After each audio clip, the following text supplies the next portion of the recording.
Digitalizzazione, sostenibilità e nuovi mercati hanno caratterizzato l'edizione 2026 di Samoter, la rassegna internazionale di riferimento per il settore delle macchine per costruzioni, che ha richiamato operatori da 78 paesi e oltre 42.000 operatori professionali. L'azienda vicentina Trevi Benne da anni sceglie il palcoscenico Scaligero per presentare le proprie soluzioni nel construction equipment. La Samoter 26 è un appuntamento immancabile per Trevi Benne.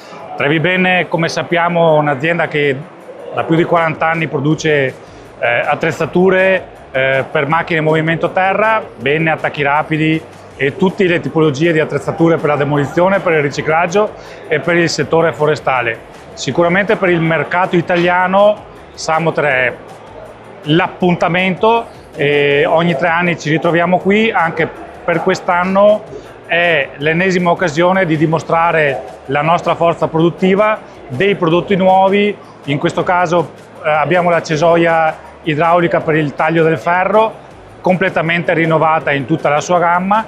Poi sicuramente il nostro frantumatore girevole, ridisegnato e rivisto in alcune particolari, le pinze selezionatrici e comunque tutta la nostra gamma completa. È sicuramente anche l'occasione per riconfrontarci con tutti i nostri concessionari e clienti. Qui li accogliamo come in una famiglia, ascoltiamo le loro esigenze, cogliamo dei dettagli che tante volte durante l'anno lavorativo non è facile il confronto e rinforzare il rapporto umano. E bene, siamo molto contenti perché la fiera è anche questo.